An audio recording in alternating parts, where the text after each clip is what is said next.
하진아, 이 약 안 먹으면 경시 간다.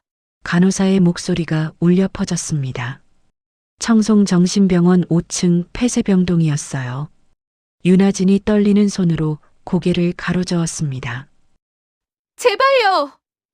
나는 멀쩡해요. 나 여기서 나가야 해요. 하진이 울부짖었습니다. 하지만 2명의 간호사가 하진의 팔을 붙잡았어요. 턱을 강제로 벌리고 알약을 입안에 쑤셔 넣었어요. 하진이 눈물을 흘리며 약을 삼켰어요. 비틀거리며 방으로 돌아가 침대에 쓰러졌습니다. 약이 퍼지기 시작했어요. 언제까지 이래야 하는 거야. 그때 방문이 열렸습니다. 한 남자가 서 있었어요. 누구세요? 남자의 눈에서 눈물이 흘러내렸습니다. 남자가 무릎을 꿇고 주저앉았어요. 도대체 무슨 일이 있었던 걸까요? 여자와 남자의 재회의 순간, 죽은 줄로만 알았던 자신의 아내를 바라보는 재벌회장 박민우의 마음이 갈기갈기 찢어졌습니다. 이 황망한 일 뒤에는 악독한 시어머니, 신명자가 있었죠. 앞으로의 이야기가 궁금하시면 무료인 구독과 좋아요를 눌러주시고 댓글로 어디서 듣고 계신지 알려주시면 그곳에 건강과 행복이 가득하길 빌어드리겠습니다. 그럼 5년 전 그날로 돌아가 보겠습니다. 서울 강남 한성그룹 본가 저택이었어요. 저녁 8시 가족 식사 시간이었습니다. 긴 식탁에 3사람이 앉아 있었어요. 박민우, 그의 아내 윤하진, 그리고 시어머니 신명자였습니다. 하진이 국을 떠서 시어머니 앞에 놓았어요. 어머님 드세요. 하진의 목소리가 부드러웠습니다. 신명자가 국그릇을 보더니 얼굴을 찌푸렸어요. 이게 뭐야? 미역국에 감자를 왜 넣지? 죄송합니다. 어머님, 이렇게 먹으면 맛있을 것 같아서요. 하진이 황급히 사과했습니다. 결혼한 지 3년이나 됐는데 아직도 이 모양이야? 어찌 저렇게 기본도 모르는 것이 들어와서는. 신명자가 짜증 섞인 목소리로 말했어요. 민우가 중간에서 말했습니다. 어머니, 하진이가 잘못했다잖아요. 너는 가만히 있거라. 지금 어미 앞에서 네 처 편드는 거냐? 신명자가 민우를 제지했어요. 하진이 고개를 숙였습니다. 손이 떨렸어요. 매일 이랬습니다. 무엇을 해도 시어머니는 만족하지 않았어요. 식사가 끝났습니다. 하진이 설거지를 하고 있었어요. 주방에서 혼자였습니다. 남들은 재벌집에 시집가서 편히 살 거라고 떠들었지만 모르고 하는 말이에요. 하진은 이 집에서 가정부나 다름없었어요. 갑자기 현기증이 왔어요. 세상이 빙빙 도는 것 같았습니다. 하진이 싱크대를 붙잡았어요. 숨이 가빠졌습니다. 왜 이러지? 최근 들어 자주 이런 증상이 있었어요. 어지럽고 두통이 오고 가슴이 두근거렸습니다. 10분 후 하진이 거실로 나왔어요. 신명자가 TV를 보고 있었습니다. 어머님, 저 오늘 컨디션이 안 좋아서 먼저 들어가도 될까요? 하진이 조심스럽게 물었어요. 또, 넌 맨날 아프냐? 젊은 것이? 신명자가 퉁명스럽게 대답했습니다. 죄송합니다. 하진이 방으로 들어갔어요. 침대에 누웠어요. 머리가 지끈거렸습니다. 다음 날 아침, 하진이 일어나 거울을 봤어요. 얼굴이 창백했어요. 눈 밑에 다크서클이 짙었죠. 아침 식사를 준비했습니다. 신명자와 민우를 위해 밥상을 차렸어요. 식탁에 앉았습니다. 하진이 밥을 먹으려는데 또 어지러웠어요. 숟가락을 놓쳤어요. 바닥에 떨어져 소리가 났어요. 어머, 또 떨어뜨려? 손에 힘도 없니? 너는 젊은 애가. 쯧쯧. 신명자가 비꼬듯 말했습니다. 죄송합니다. 하진이 황급히 숟가락을 주우려 했어요. 하지만 몸을 숙이는 순간 세상이 빙글 돌았습니다. 그대로 바닥에 쓰러졌죠. 하진아. 민우가 놀라 달려왔습니다. 하진이 정신을 잃었어요. 얼굴이 하얗게 질려 있었어요. 구급차가 왔습니다. 하진을 병원으로 실어갔어요. 응급실이었습니다. 의사가 하진을 검사했어요. 혈액 검사, 뇌 CT, 심전도. 30분 후 의사가 민우를 불렀습니다. 보호자분이시죠? 네, 제 아내입니다. 어떻습니까? 민우가 다급하게 물었어요. 일단 의식은 돌아왔습니다. 그런데 의사가 말을 흐렸습니다. 뭔가 문제가 있습니까? 혈액 검사 결과가 좀 이상합니다. 특정 성분이 과다하게 검출됐어요. 무슨 성분이요? 진정제 성분입니다. 일반적으로 복용하는 양보다 훨씬 많아요. 민우가 깜짝 놀랐어요. 진정제요? 아내가 그런 약을 먹은 적이 없는데요. 그게 이상한 겁니다. 환자분께 여쭤봐야 할 것 같습니다. 민우가 병실로 들어갔어요. 하진이 침대에 누워 있었습니다. 링거를 맞고 있었어요. 얼굴이 창백했습니다. 하진아, 괜찮아? 민우가 다가가 손을 잡았어요. 응, 미안해. 괜히 걱정시키고. 하진이 약하게 미소 지었어요. 의사 선생님이 그러는데 혈액에서 진정제 성분이 나왔대. 무슨 약 먹었어? 민우가 물었습니다. 하진이 고개를 가로저었죠. 아니, 나 아무 약도 안 먹었어. 정말? 응, 비타민밖에 안 먹어. 하진이 확신에 찬 목소리로 말했어요. 민우가 의아했습니다. 다음 날 하진이 퇴원했어요. 집으로 돌아왔습니다. 신명자가 거실에서 기다리고 있었어요. 어머, 왔구나. 괜찮아? 신명자가 물었습니다. 목소리는 관심 있는 척했지만 눈빛은 얼음장 같았어요. 네, 어머님. 전 괜찮아요. 하진이 대답했어요. 그래. 들어가서 쉬어. 내가 특별히 보양식 만들어줬으니까 나중에 먹거라. 감사합니다, 어머님. 하진이 방으로 들어갔습니다. 1시간 후 신명자가 방문을 두드렸어요. 얘야, 삼계탕 끓였어. 나와서 먹거라. 네, 어머님. 하진이 식탁에 앉았습니다. 김이 모락모락 나는 삼계탕이 놓여 있었어요. 어서 먹어. 기력 회복해야지. 신명자가 권했습니다. 하진이 국물을 떠먹었어요. 맛있었습니다. 하지만 30분 후 또 어지러웠어요. 심장이 빠르게 뛰는 데다 손이 떨렸어요. 어머님, 제가 또... 하진이 말을 끝내지 못하고 쓰러졌습니다. 일주일 동안 하진은 3번이나 쓰러졌습니다. 병원을 5곳이나 다녔어요. 하지만 명확한 진단이 나오지 않았습니다. 어느 의사는 스트레스성이라고 했고 어느 의사는 자율신경실조증이라고 했어요. 하지만 증상은 점점 심해졌습니다. 하진이 밤에 악몽을 꾸기 시작했어요. 비명을 지르며 깼습니다. 식은땀을 흘렸어요. 어느 날 밤이었습니다. 하진이 잠에서 깼어요. 방 안이 이상하게 보였습니다. 벽이 움직이는 것 같았어요. 천장이 내려오는 것 같았죠. 으악! 하진이 비명을 질렀어요. 민우가 깜짝 놀라 깼습니다. 하진아, 무슨 일이야? 저기 사람이 있어. 귀신이 있어. 하진이 벽을 가리키며 떨었어요. 민우가 불을 켰습니다. 아무것도 없었어요. 하진아, 아무도 없어. 아니야. 분명히 봤어. 여자가 서 있었어. 하진이 울먹였습니다. 민우가 걱정스러운 표정을 지었어요. 다음 날 신명자가 민우를 불렀습니다. 민우야, 하진이 상태가 심상치 않아. 알아요, 어머니. 병원 다니고 있어요. 일반 병원으로는 안 될 것 같아. 정신과를 가봐야 할 것 같은데? 신명자가 조심스럽게 말했어요. 민우가 놀랐습니다. 정신과요? 응. 환각까지 보잖아. 나도 걱정돼서 알아봤는데 청송정신병원이 좋대.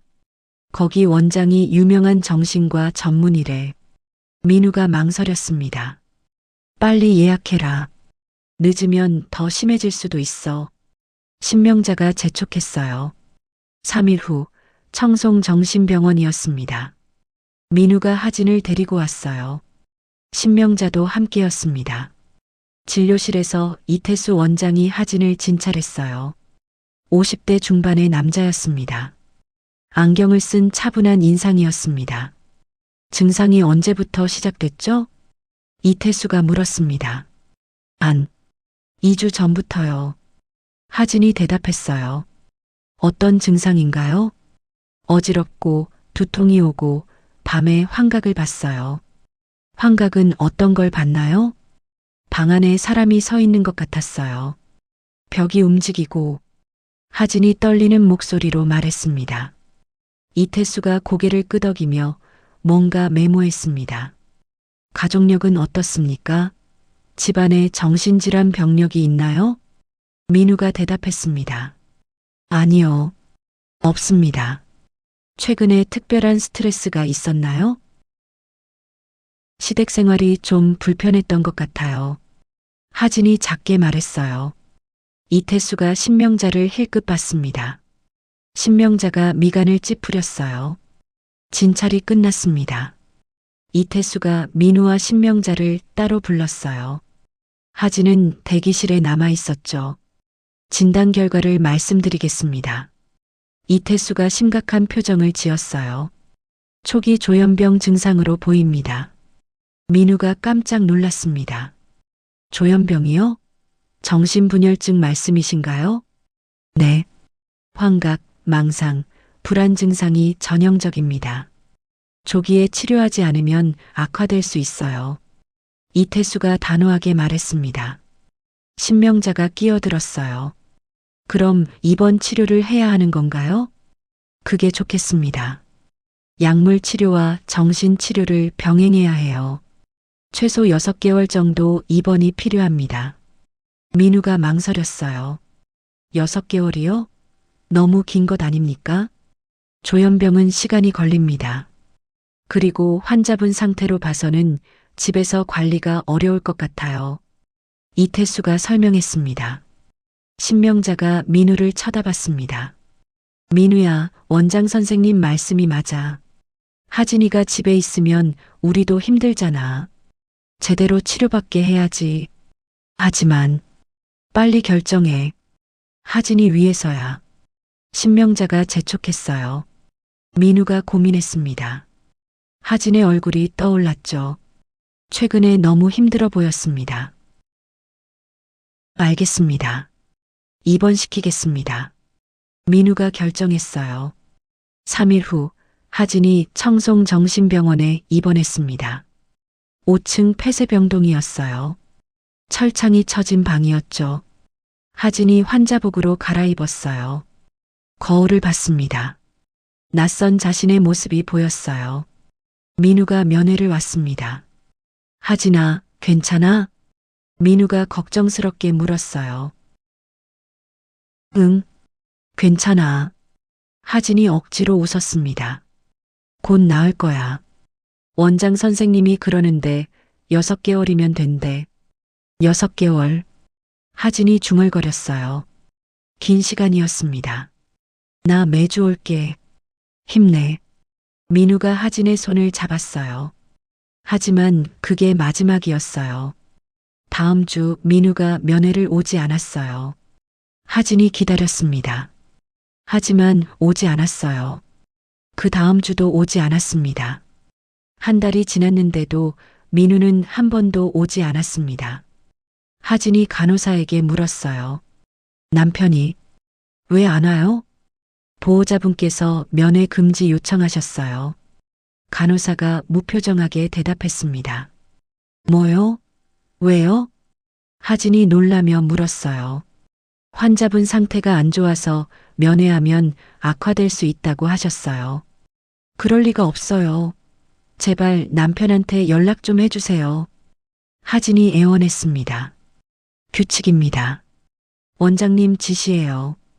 간호사가 차갑게 말하고 돌아섰어요. 하진이 주저앉았습니다. 눈물이 흘러내렸어요. 민우 씨가 그랬을 리가 없어. 어머님이야. 하진이 작게 움조렸어요. 입원 3개월이 지났습니다. 하진의 상태는 나아지지 않았어요. 오히려 더 악화됐습니다. 환각이 더 심해졌어요. 밤마다 비명을 질렀습니다. 벽에 보이지 않는 뭔가를 피하려 했어요. 이태수 원장이 하진을 진찰했습니다. 증상이 악화되고 있습니다. 약을 늘려야겠어요. 약을 더요? 하진이 떨리는 목소리로 물었어요. 네. 지금 복용량으로는 부족합니다. 이태수가 차트에 뭔가 적었어요. 하루 3번 먹던 약이 5번으로 늘었습니다. 약의 종류도 늘었어요. 하진이 약을 먹었습니다. 머리가 멍해졌어요. 생각이 제대로 나지 않았습니다. 온몸에 힘이 빠졌어요. 6개월이 지났습니다. 퇴원 예정일이었어요. 하지만 이태수가 말했습니다. 아직 퇴원은 어렵습니다. 3개월 더 입원이 필요해요. 3개월 더요? 하진이 절망했습니다. 증상이 안정되지 않았어요. 조금만 더 치료받아야 합니다. 이태수가 단호하게 말했어요. 하진이 울었습니다. 9개월, 1년, 2년이 지났습니다. 하진은 점점 변해갔어요. 처음에는 저항했습니다. 나는 멀쩡해요. 정신병자가 아니에요. 소리쳤죠? 하지만 아무도 들어주지 않았습니다. 점점 포기하게 되었어요. 약을 순순히 먹었어요. 시키는 대로 했죠. 3년째 되던 해 하진이 탈출을 시도했습니다. 새벽 4시였어요. 간호사들이 교대하는 시간이었습니다. 하진이 몰래 복도로 나왔어요. 비상구를 찾았습니다. 계단을 내려갔어요. 1층까지 거의 다 왔습니다. 그때 경비원이 발견했어요. 환자 탈출. 사이렌이 울렸습니다. 간호사들이 달려왔어요. 하진을 붙잡았습니다. 팔을 비틀었어요. 나요. 나달라고요. 나는 아프지 않아요. 환자가 아니라고요. 하진이 소리쳤습니다. 하지만 강제로 끌려갔어요. 격리실에 갇혔습니다. 이태수가 왔습니다. 탈출 시도는 증상 악화의 징후입니다. 약을 더 늘려야겠어요. 안 돼요. 제발요. 저 정말 괜찮아요. 하진이 울부짖었습니다. 하지만 소용없었어요. 덩치가 큰 남자 간호사 둘이 와서 붙잡았어요. 주사를 맞췄습니다. 의식이 흐려졌어요. 4년째 하진은 완전히 달라져 있었습니다. 눈빛이 죽어 있었고 표정이 없었습니다. 말도 거의 하지 않았어요. 약에 중독되어 있었습니다. 약 없이는 견딜 수 없었어요. 금단 증상이 왔죠. 5년째 되던 해 가을이었습니다. 새로운 간호사가 왔어요. 이름은 최진아, 나이는 28세였어요. 진아가 하진을 보살폈어요. 약을 주고 식사를 도왔습니다. 어느 날 진아가 하진에게 말을 걸었어요. 하진 씨, 오늘 날씨 좋네요. 산책 나가실래요? 하진이 고개를 들었습니다. 눈빛에 생기가 없었어요. 괜찮아요. 잠깐만이라도요. 햇볕 좀 쬐세요. 진아가 권했습니다. 하진이 따라 나갔어요. 병원 정원이었습니다. 벤치에 앉았습니다. 햇살이 따뜻했어요. 하진 씨, 여기 얼마나 계셨어요? 진아가 물었습니다. 5년. 하진이 작게 대답했어요. 5년이요? 그렇게 오래? 진아가 놀랐습니다. 나 언제 나갈 수 있을까요? 하진이 떨리는 목소리로 물었어요. 곧 나가실 거예요. 진아가 위로했습니다. 하지만 둘 다 알고 있었어요. 그게 거짓말이라는 걸.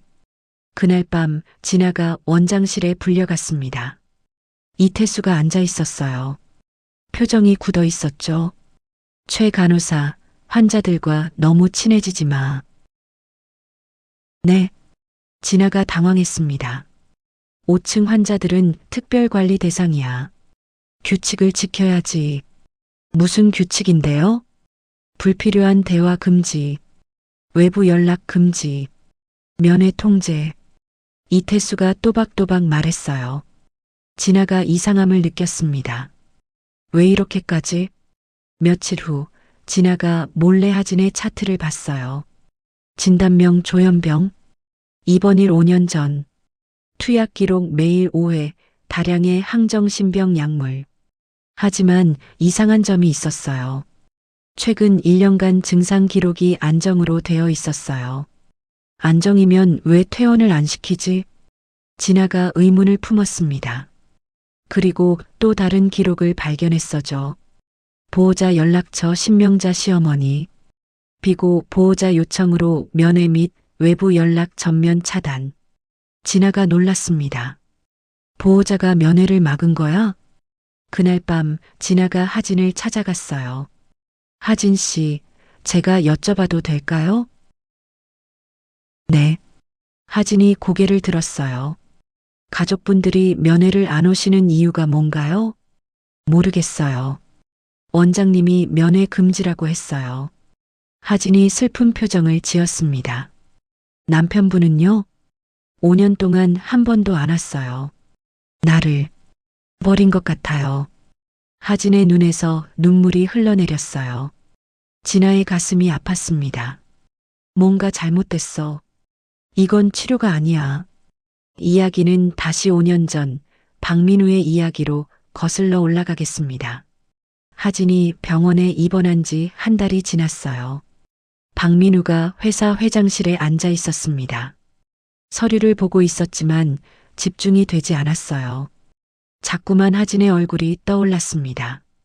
면회를 가야 하는데 민우가 휴대폰을 들었어요. 청송정신병원에 전화를 걸었습니다. 여보세요. 환자 윤하진 면회를 가고 싶은데요. 잠시만요. 잠시 후 이태수 원장이 전화를 받았어요. 회장님, 제가 환자 상태를 먼저 말씀드리고 싶습니다. 네, 말씀하세요. 민우가 긴장한 목소리로 대답했습니다. 환자분 증상이 예상보다 심각합니다. 지금 면회를 하시면 증상이 더 악화될 수 있어요. 이태수의 목소리가 진지했어요. 그렇게 심각한가요? 네. 면회는 당분간 자제해 주시는 게 좋겠습니다. 환자를 위해서요. 민우가 망설였습니다. 알겠습니다. 전화를 끊었어요. 마음이 무거웠습니다. 사실 이 전화는 신명자가 미리 지시한 것이었어요. 이태수에게 민우의 면회를 막으라고요. 그날 저녁 본가에서였습니다. 신명자가 민우를 불렀어요. 민우야, 오늘 병원에서 연락 왔더라. 네, 어머니. 하진이 상태가 많이 안 좋대. 환각도 더 심해지고. 신명자가 한숨을 쉬었습니다. 그렇게 심한가요? 민우가 걱정스러운 표정을 지었어요. 응. 원장님 말씀이 가족들이 면회 오면 오히려 증상이 악화될 수 있대. 특히 너를 보면 흥분한다고. 신명자가 거짓말을 했습니다. 그럼 어떻게 해야 하죠? 당분간 면회는 안 가는 게 좋을 것 같아. 하진이를 위해서. 민우가 고개를 끄덕였어요. 어머니 말을 믿었습니다. 2개월이 지났습니다. 민우가 또 전화를 걸었습니다. 하진이 상태 어떻습니까? 아직 안정되지 않았습니다. 조금만 더 기다려주세요. 이태수가 같은 대답을 했어요. 3개월, 4개월이 지났습니다. 늘 같은 대답만 돌아왔어요. 6개월째 되던 날 신명자가 민우를 불렀습니다. 거실에서 심각한 표정으로 앉아 있었죠. 민우야. 무슨 일이세요, 어머니? 민우가 소파에 앉았습니다. 신명자가 휴지로 눈가를 닦았어요. 울고 있는 척이었습니다. 병원에서 연락이 왔어. 하진이요? 민우가 벌떡 일어났습니다. 하진이가 어젯밤에 스스로 목숨을 끊었대. 신명자가 떨리는 목소리로 말했어요. 민우의 얼굴이 백지장처럼 하얘졌습니다. 뭐라고요? 정신병이 너무 심해져서 자살을 한 거래. 미안해, 민우야. 신명자가 민우를 안았습니다. 안 돼. 그럴 리 없어. 민우가 주저앉았어요. 온몸에서 힘이 빠졌죠. 어제 새벽에 병실에서 이미 손을 쓸 수 없었대. 거짓말이었습니다. 하진은 살아 있었어요. 하지만 신명자는 아들에게 죽었다고 거짓말을 한 겁니다. 장례는 조용히 치르자. 하진이도 그걸 원할 거야. 신명자가 말했어요. 3일 후 장례식이었습니다. 단촐한 장례식장이었어요. 하객은 거의 없었습니다. 민우와 신명자, 그리고 회사 임원 몇 명뿐이었어요. 하지만 관 안에는 아무도 없었습니다. 신명자가 이미 화장해서 유골만 모셨다고 거짓말을 했거든요. 민우가 빈 관 앞에 무릎을 꿇었습니다. 눈물을 흘렸어요. 하진아, 미안해. 내가 지켜주지 못했어. 민우가 통곡했습니다. 장례를 마친 후 납골당에 가짜 유골함을 안치했어요. 윤하진이라는 이름이 새겨진 작은 함이었습니다. 그날 이후 민우는 완전히 달라졌습니다. 회사 일에만 몰두했어요. 하루에 18시간씩 일했습니다. 집에도 거의 안 갔어요. 밤에는 잠을 이루지 못했습니다. 수면제를 먹었어요. 하루에 3알씩 먹었습니다. 1년이 지났습니다. 민우가 더 수척해졌어요. 눈 밑에 다크서클이 짙었습니다. 체중도 10kg 이상 빠졌어요. 유정훈 비서실장이 걱정했습니다. 회장님, 건강검진 좀 받으세요. 요즘 너무 무리하십니다. 괜찮아. 민우가 무표정하게 대답했어요. 아니, 괜찮지 않습니다. 어제도 회의 중에 쓰러지실 뻔하셨잖아요. 유정훈이 강하게 말했습니다. 알았어. 시간 나면 갈게. 2년이 지났습니다. 민우는 여전히 하진을 잊지 못했어요. 매주 납골당에 갔습니다.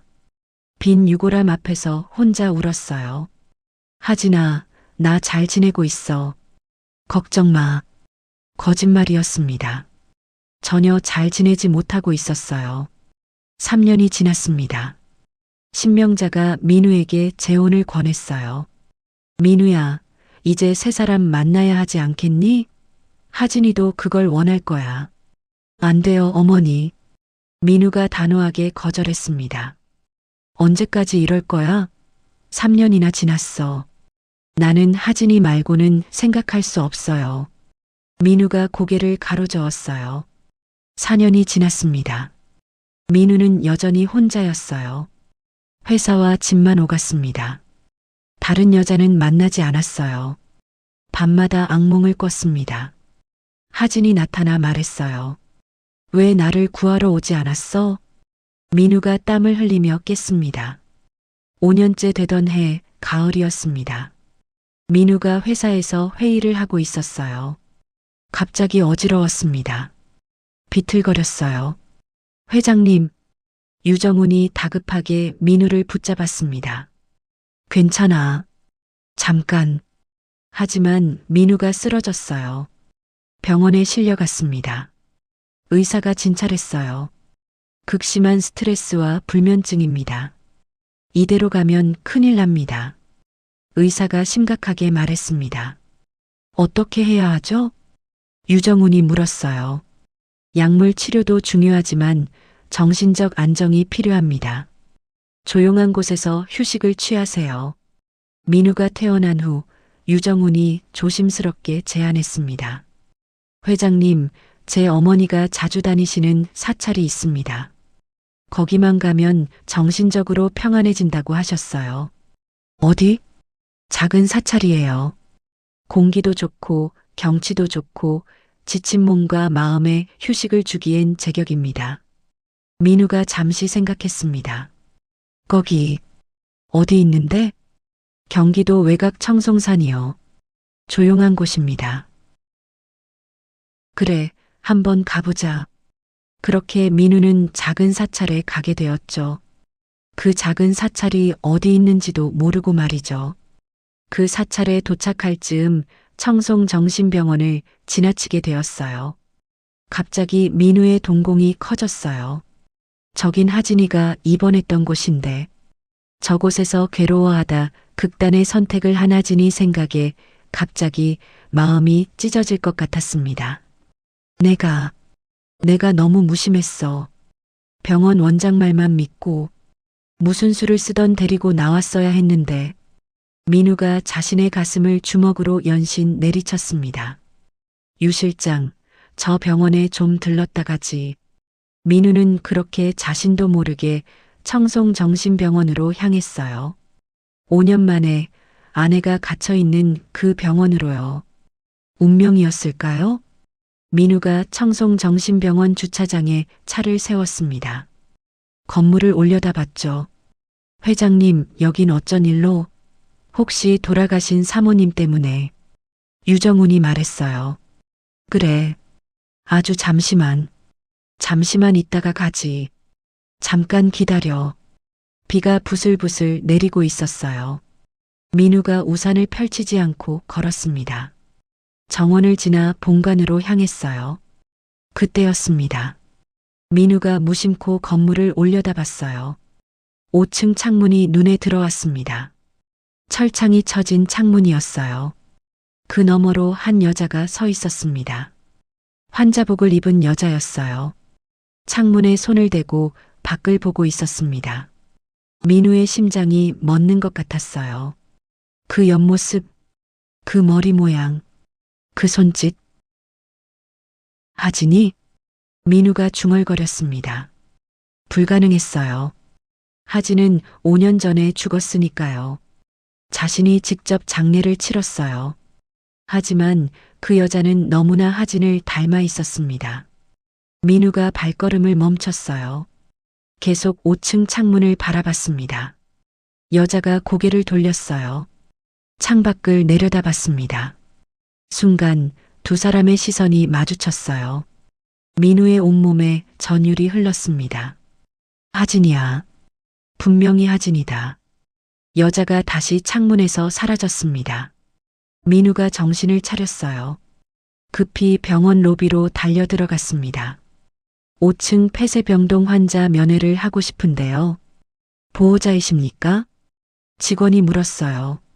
아니요. 한성그룹 회장 박민우입니다. 저희 어머니께서 이 병원에 후원을 많이 하셔서요. 민우가 명함을 내밀었습니다. 직원의 얼굴이 밝아졌어요. 아, 네. 신명자 이사님 아드님이시군요. 잠시만 기다려주세요.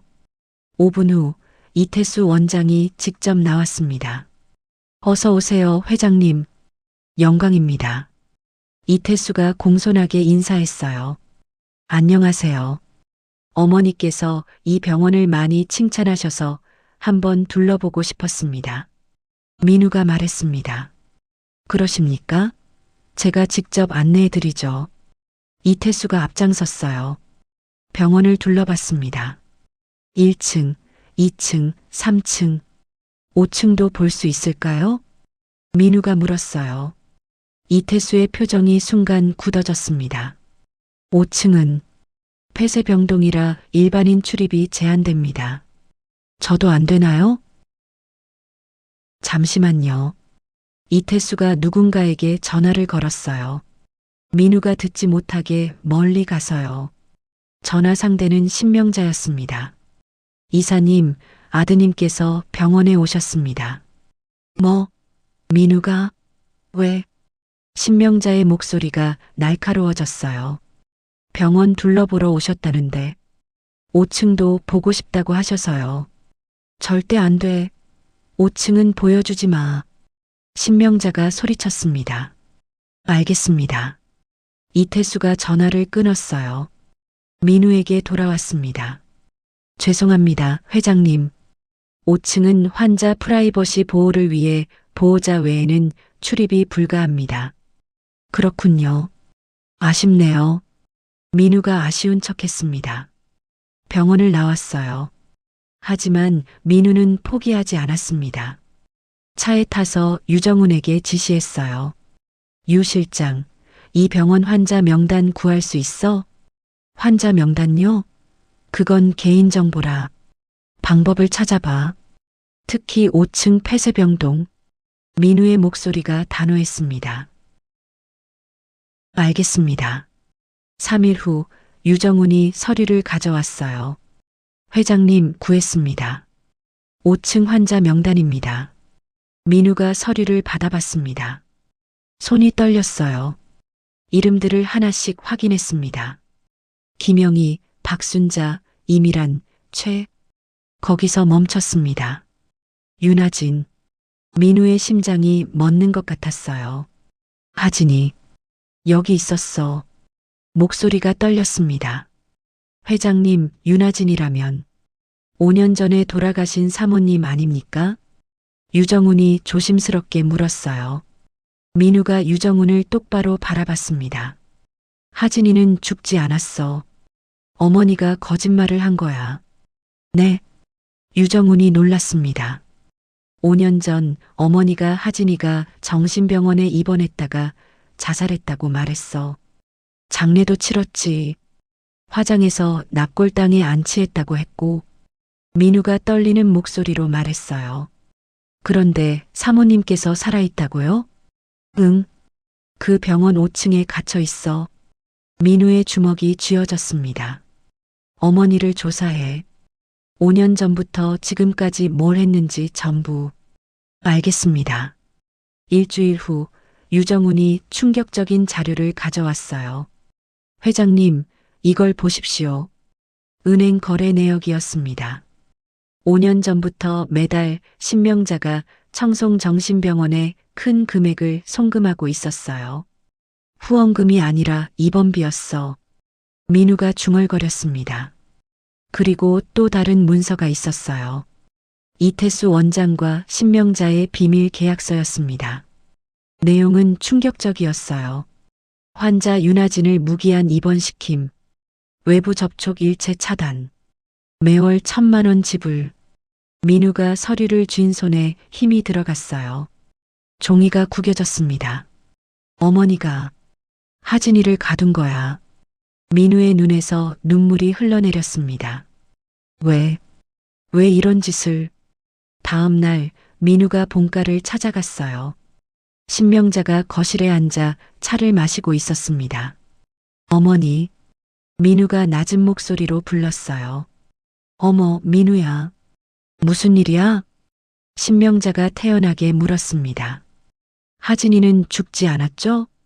민우가 단도직입적으로 물었어요. 신명자의 목소리가 떨렸습니다. 찻잔을 내려놓았어요. 무슨 소리야?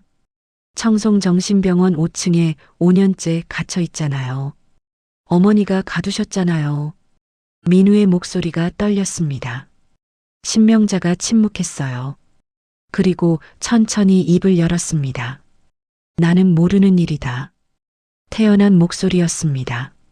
어머니, 이미 다 알고 있습니다. 증거도 있어요. 도대체 왜 그런 짓을 하신 겁니까? 민우가 소리쳤어요. 그 얼굴에 실핏줄이 섰죠. 너 정말 몰라서 하는 말이냐? 애초에 걔는 우리 집안에 어울리지 않았어. 땡전 한 푼 없는 거지 집안딸이 어딜 감히. 우리 집안에 가당키나 하니? 신명자가 비웃었습니다. 그래서 정신병원에 가둔 겁니까? 5년 동안? 처음엔 쫓아내려고 했다. 근데 그 막대 먹은 게 절대 이혼하지 않겠다고 버텼어. 그래서 신명자가 말을 이었어요. 약을 먹였어.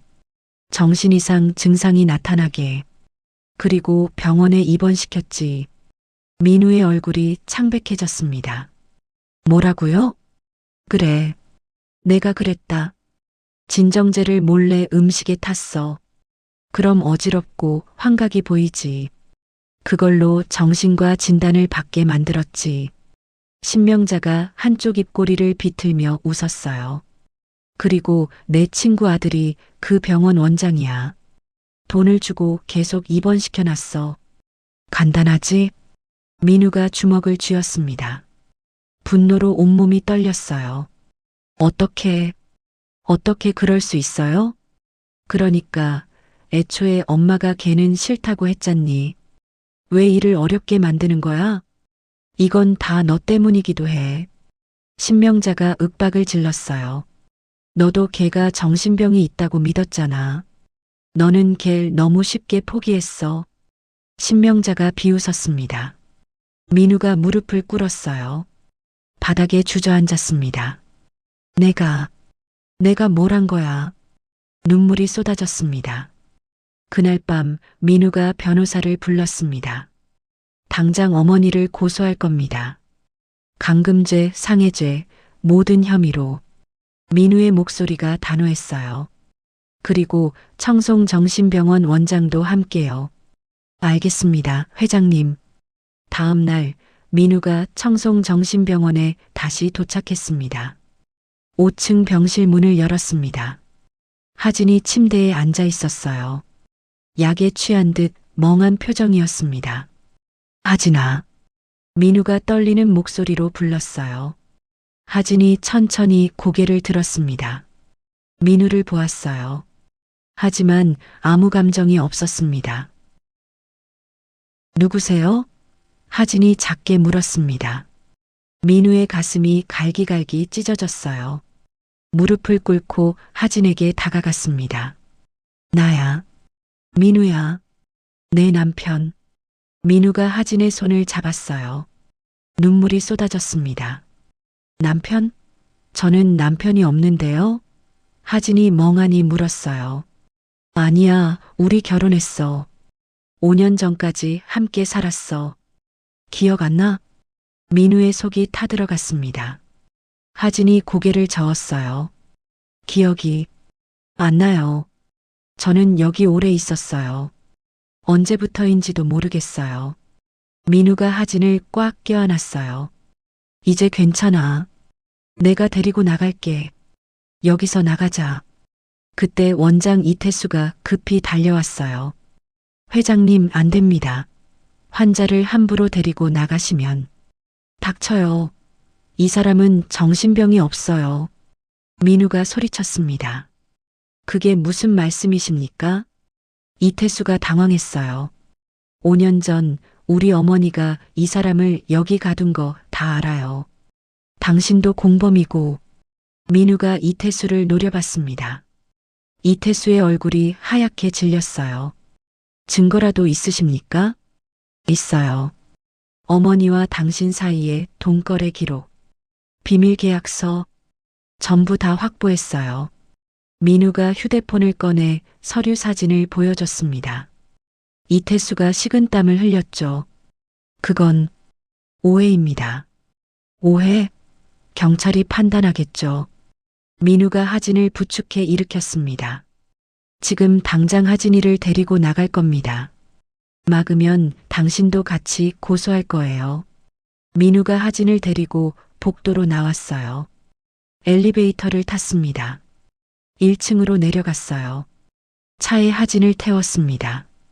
유정훈이 운전대를 잡았어요. 병원으로 가. 제대로 된 병원. 민우가 지시했습니다. 차가 출발했어요.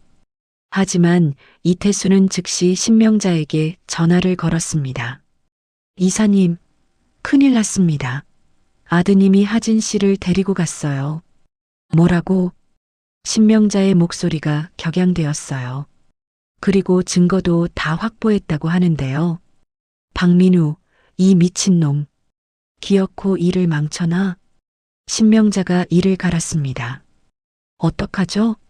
경찰한테 신고하겠다는데. 당황하지 마. 내가 처리할 테니까 당신은 입 닥치고 있어. 신명자가 전화를 끊었어요.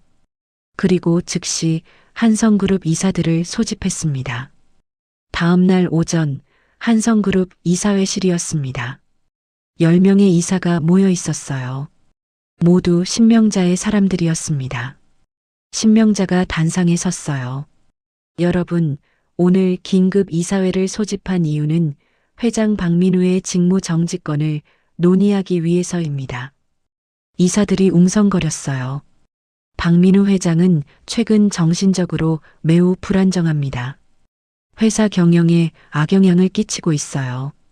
신명자가 서류를 펼쳤습니다. 이것은 박민우 회장이 최근 3개월간 복용한 수면제와 정신과 약물 목록입니다. 하루에 10알 이상 복용하고 있어요. 이런 이사 한 명이 놀라며 말했어요. 그리고 어제는 정신병원에서 환자를 불법으로 데리고 나왔습니다. 명백한 불법 행위죠. 신명자가 이태수에게서 받은 거짓 자료를 보여줬어요. 따라서 저는 박민우 회장의 직무를 정지시키고 제가 임시 대표이사직을 맡고자 합니다. 찬성합니다. 이사들이 하나둘씩 손을 들었어요. 반대하시는 분? 아무도 손을 들지 않았습니다. 그럼 가결됐습니다. 신명자가 만족스러운 웃음을 지었어요. 같은 시각 병원에서였습니다. 민우가 하진의 검사 결과를 기다리고 있었어요. 의사가 나왔습니다. 보호자분이시죠? 네, 제 아내입니다. 환자분 상태가 심각합니다. 의사의 표정이 어두웠어요. 어떻게 심각한데요? 민우가 다급하게 물었습니다. 장기간 과다한 약물 투여로 뇌가 손상됐어요. 특히 기억을 담당하는 해마 부분이 위축됐습니다. 의사가 MRI 사진을 보여줬어요. 회복할 수 있습니까? 시간이 많이 걸릴 겁니다.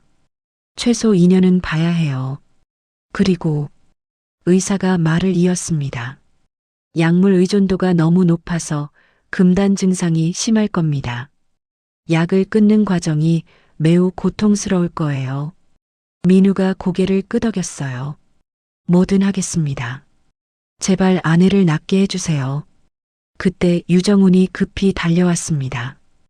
회장님, 큰일 났습니다. 무슨 일이야?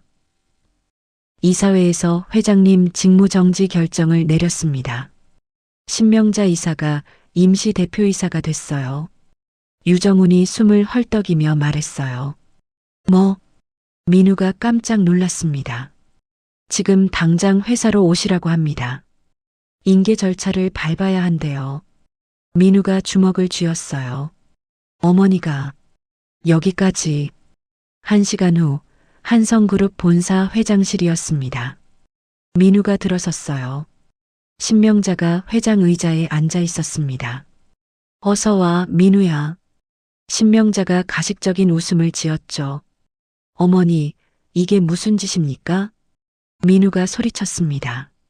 무슨 짓? 회사를 지키는 거지. 내가 제정신이 아니잖아. 저는 멀쩡합니다. 멀쩡한 사람이 정신병원에서 환자를 불법으로 데리고 나와? 그것도 죽은 아내라면서? 신명자가 비웃었어요. 하진이는 죽지 않았어요. 어머니가 거짓말한 거잖아요. 증거 있어? 신명자가 도전적으로 물었습니다. 있어요. 어머니가 이태수 원장한테 보낸 돈거래 기록, 비밀 계약서. 민우가 휴대폰을 꺼냈어요. 하지만 파일이 삭제되어 있었습니다. 뭐? 민우가 당황했어요. 찾고 있는 거, 이거?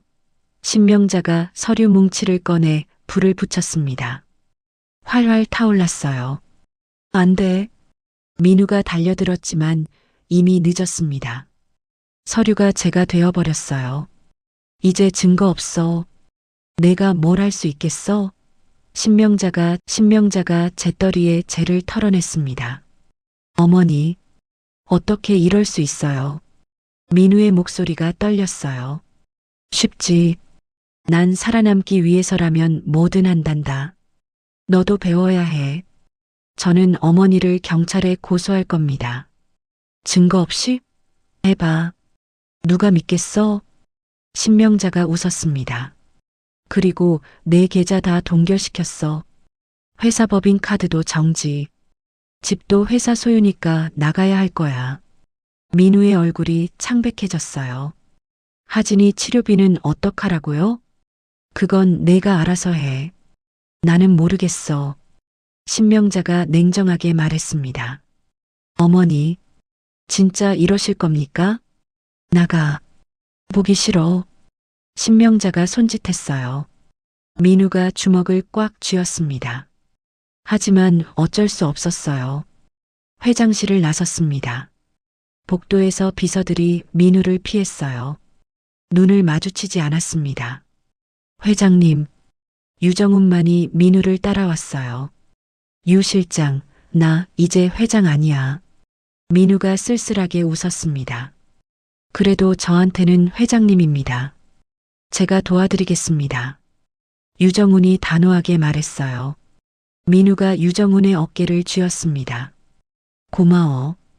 일주일이 지났습니다. 민우가 작은 고시원 방에서 살고 있었어요. 3평도 안 되는 좁은 방이었습니다.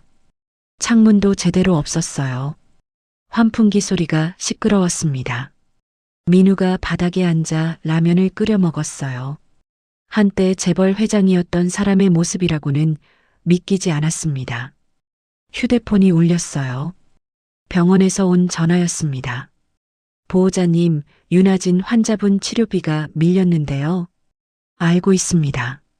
조금만 기다려주세요. 민우가 사정했습니다. 이번 주까지 안 내시면 퇴원 조치하겠습니다. 안 돼요. 제발요. 조금만요. 하지만 전화가 끊겼어요. 민우가 머리를 감싸쥐었습니다. 돈이 필요해. 민우가 아르바이트를 구했어요. 건설 현장 일용직이었습니다. 새벽 5시에 일어나 현장으로 갔어요. 하루 종일 벽돌을 날랐습니다. 손에 물집이 잡혔어요. 등이 끊어질 것 같았습니다. 저녁 7시 일이 끝났어요. 일당 15만 원을 받았습니다. 감사합니다. 민우가 돈을 받아주었어요. 바로 병원으로 달려갔습니다. 하진을 보러요. 하진이 병실에 누워 있었어요. 땀을 흘리며 몸부림치고 있었습니다. 으악, 약 줘. 하진이 신음했습니다. 금단 증상이었어요. 간호사가 민우에게 말했어요.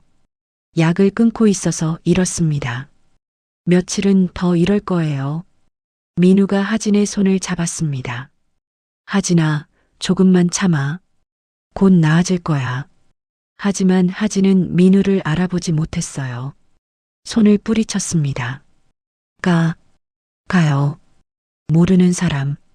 민우의 가슴이 찢어지는 것 같았어요. 매일 일했습니다. 낮에는 현장에서 일하고 밤에는 병원에서 하진을 돌봤어요. 한 달이 지났습니다. 민우가 수척해졌어요. 체중이 15kg 빠졌습니다. 손은 상처투성이었어요. 어느 날 유정훈이 고시원을 찾아왔습니다. 회장님, 유정훈이 민우를 보고 눈물을 흘렸어요. 이렇게까지 고생하시면서 괜찮아. 하진이만 나으면 돼. 민우가 억지로 웃었습니다. 회장님, 제가 뭔가 발견했어요. 유정훈이 서류를 꺼냈어요. 뭔데? 청송정신병원에 아직 CCTV 기록이 남아있어요. 서버실에 백업 파일이 있대요. 민우의 눈이 커졌습니다. 정말? 네. 그리고 최진아 간호사가 연락이 왔어요. 자기가 증거를 가지고 있대요. 무슨 증거? 하진 씨한테 약 먹이는 장면 녹음 파일이요. 그리고 신명자 이사님이 이태수 원장한테 보낸 문자 메시지요. 민우가 벌떡 일어났어요. 지금 당장 만나자. 다음 날 민우가 최진아를 만났습니다. 작은 카페였어요. 진아가 USB를 내밀었습니다. 여기 다 들어있어요. 녹음 파일, 문자 메시지 캡처, 약물 투여 기록. 진아가 떨리는 목소리로 말했어요. 왜 이제야 주는 거예요? 민우가 물었습니다. 무서웠어요. 원장님이랑 신명자 이사님이 너무 강력해서 하지만 양심이 괴로워서 더 이상 못 참겠더라고요. 진아의 눈에 눈물이 고였어요. 고맙습니다. 정말 고맙습니다. 민우가 목소리에 진심이 느껴졌습니다. 민우는 바로 변호사를 선임했어요. 증거를 제출하고 신명자와 이태수를 고소했습니다. 불법 감금죄, 상해죄, 의료법 위반, 횡령 및 배임. 2주 후 첫 공판이 열렸습니다. 법정이 가득 찼어요. 기자들이 몰려들었습니다. 재벌 시어머니 며느리 감금 사건으로 온 나라가 떠들썩했어요. 민우가 원고석에 앉았어요. 피고석에는 신명자와 이태수가 앉아 있었습니다. 신명자는 명품 한복을 입고 있었어요. 당당한 표정이었습니다. 재판이 시작됐어요. 검사가 기소 내용을 읽었습니다. 피고인 신명자는 며느리 윤아진을 정신병원에 5년간 불법 감금했으며 신명자 측 변호사가 끼어들었어요. 유명한 변호사였습니다. 재판장님, 원고 주장은 전혀 근거가 없습니다. 윤아진은 정당한 의료 절차에 따라 입원했습니다. 증거가 있습니다. 민우 측 변호사가 USB를 제출했어요. 이 안에 녹음 파일과 문자 메시지가 들어 있습니다. 재판장이 파일을 재생했어요. 하진의 비명소리가 법정에 울려 퍼졌습니다. 싫어요. 나는 정신병 없어요. 방청객들이 술렁였어요. 하지만 신명자 측 변호사가 반박했습니다. 이 녹음은 조작됐을 가능성이 있습니다. 누가 녹음했는지도 불분명하고요. 녹음한 사람이 여기 있습니다. 최진아가 증인석에 섰어요. 저는 청송정신병원 간호사 최진아입니다. 제가 직접 녹음했어요. 진아가 떨리는 목소리로 증언했습니다. 윤아진 환자는 증상이 거의 없었는데도 계속 약을 투여했어요. 원장님이 신명자 이사님 지시대로 한 거예요. 거짓말. 신명자가 소리쳤어요. 조용히 하세요. 재판장이 제지했습니다. 하지만 신명자 측 변호사가 진아를 압박했어요. 증인은 병원에서 해고됐죠? 앙심을 품고 거짓 증언하는 거 아닙니까? 아니에요. 저는 양심에 따라 증거 없는 주장일 뿐입니다. 신명자 측 변호사가 재판장에게 말했어요. 재판장님, 이 모든 것은 원고의 일방적 주장일 뿐입니다. 객관적 증거가 부족합니다. 재판장이 고민하는 표정을 지었어요. 그날 재판은 결론 없이 끝났습니다. 법정을 나온 민우가 좌절했어요. 안 되겠어. 증거가 부족해. 유정훈이 위로했습니다. 회장님, 다음 재판까지 더 찾아봅시다.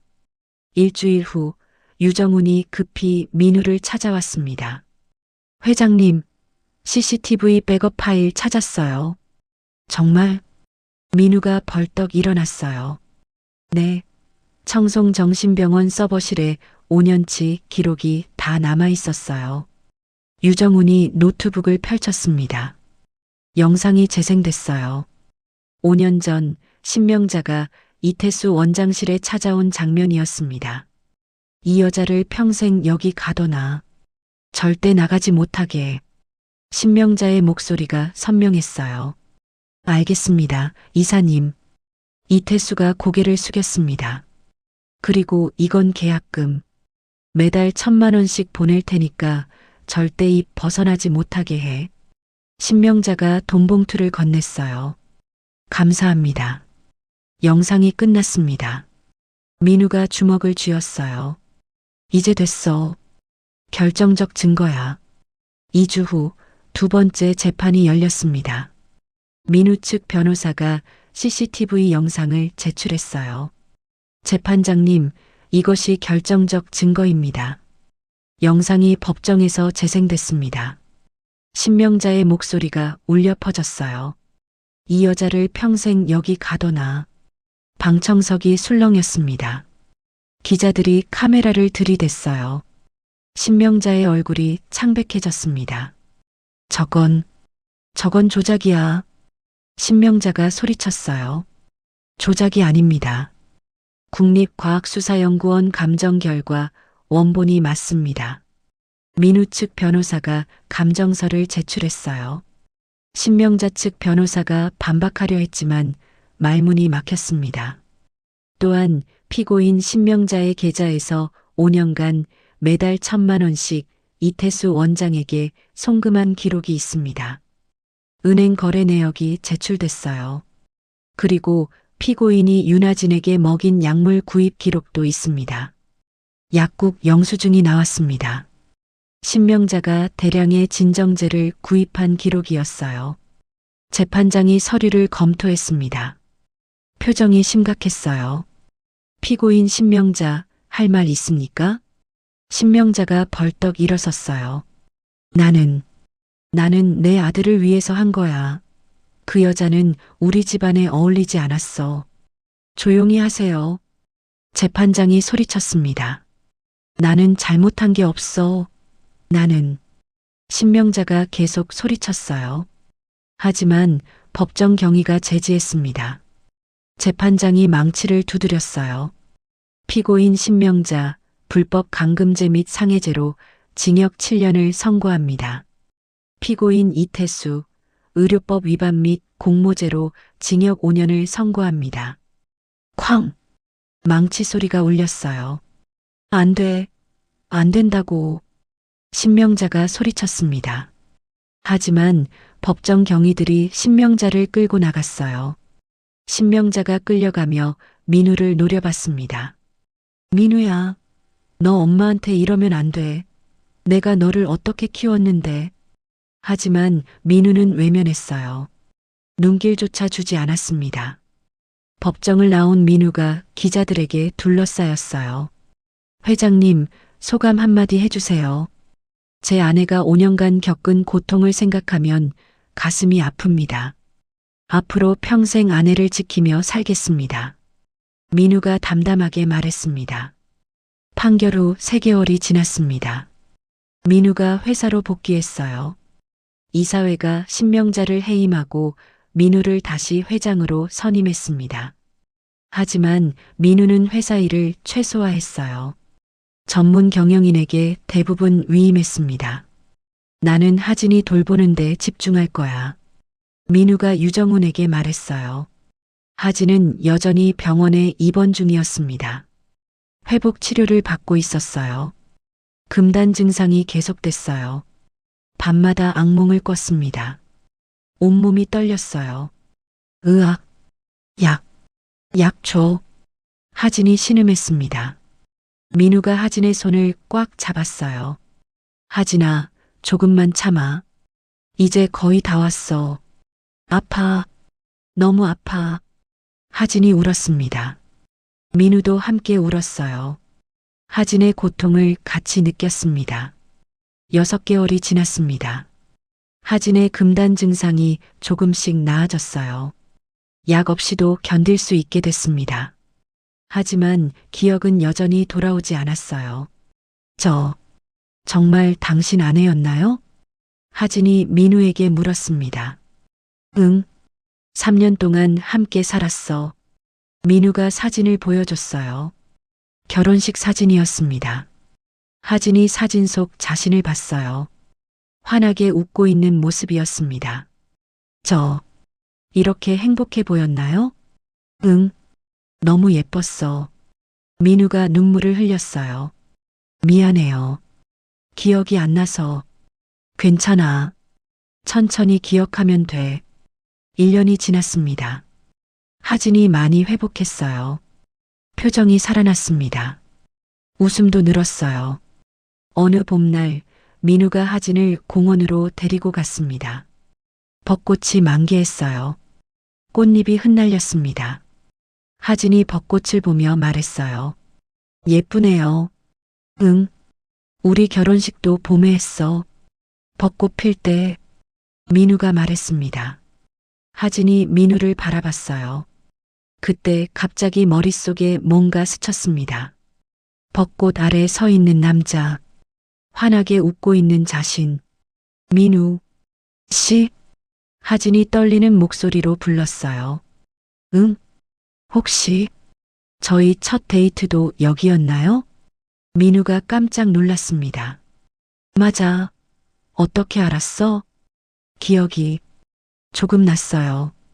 벚꽃 아래에서 당신이 저한테 고백했던 것 같아요. 하진의 눈에 눈물이 고였어요.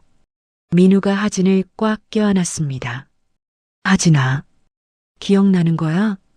조금, 아주 조금. 하지만 분명히 두 사람이 벚꽃 아래에서 울었어요. 기쁨의 눈물이었습니다. 1년 반이 지났습니다. 하진이 거의 회복했어요. 기억도 많이 돌아왔습니다. 어느 날 하진이 민우에게 말했어요. 민우 씨, 저 병원 퇴원하고 싶어요. 정말? 민우가 환하게 웃었습니다. 네, 이제 괜찮아요. 밖에서 살고 싶어요. 하진이 미소 지었어요. 퇴원 날이었습니다. 민우가 하진을 데리러 왔어요. 하진이 환자복을 벗고 일반 옷으로 갈아입었습니다. 병원 문을 나섰어요. 햇살이 눈부셨습니다. 자유다.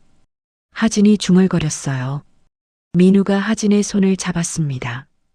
이제 다시 시작하자. 우리 둘이. 저 아직 기억이 완전히 안 돌아왔는데 괜찮을까요? 하진이 걱정스럽게 물었어요. 괜찮아. 새로운 추억을 만들면 돼. 민우가 하진의 손에 반지를 끼웠습니다. 5년 전 약혼 반지였어요. 다시 청혼할게. 나와 결혼해 줄래? 하진이 눈물을 흘렸어요. 네. 6개월 후였습니다. 작은 성당이었어요. 하객은 많지 않았습니다. 유정훈 비서실장, 최진아 간호사, 몇몇 친구들 뿐이었어요. 하지만 두 사람은 행복했습니다. 하진이 소박한 웨딩드레스를 입고 입장했어요. 민우가 제단 앞에서 기다리고 있었습니다. 신부 아버지 역할은 유정훈이 했어요. 하진의 친정 부모님은 일찍 돌아가셨거든요. 사랑합니다. 민우가 하진에게 말했어요. 저도요. 이번엔 평생 함께해요. 하진이 미소 지었습니다. 두 사람이 입을 맞췄어요. 2년이 흘렀습니다. 민우와 하진이 작은 집에 살고 있었어요. 재벌 저택이 아니라 평범한 아파트였습니다. 거실에서 하진이 뜨개질을 하고 있었어요. 작은 아기 옷이었습니다. 민우가 퇴근해서 돌아왔어요. 다녀왔어. 어서 와요. 하진이 일어나 민우를 맞았습니다. 민우가 하진의 배를 쓰다듬었어요. 임신 7개월이었습니다. 오늘 애기 움직였어? 네, 많이 찼어요. 하진이 웃었습니다. 곧 만나겠네. 네. 우리 세 가족. 저녁을 먹었어요. 소박한 식사였지만 행복했습니다. 하진아, 행복해? 민우가 물었어요. 네. 정말 행복해요. 과거는 이제 다 잊었어요. 하진이 민우의 손을 꽉 잡았습니다. 나도 행복해. 너랑 다시 시작할 수 있어서. 두 사람이 창밖을 바라봤어요. 별이 빛나고 있었습니다. 같은 시각 여자 교도소였습니다. 신명자가 독방에 앉아 있었어요. 면회 시간이었지만 아무도 오지 않았습니다. 오늘도 면회객 없으세요? 교도관이 말했습니다. 신명자가 벽을 바라봤어요. 민우의 얼굴이 떠올랐습니다. 내가 뭘 잘못한 거지? 신명자가 중얼거렸어요. 하지만 답은 없었습니다. 민우와 하진의 이야기 어떠셨나요? 아직도 구독과 좋아요를 누르지 않으셨다면 한 번 더 부탁드립니다. 귀한 시간 내어 끝까지 들어주셔서 감사드립니다. 다음 시간에는 더 감동적인 이야기로 찾아뵙겠습니다.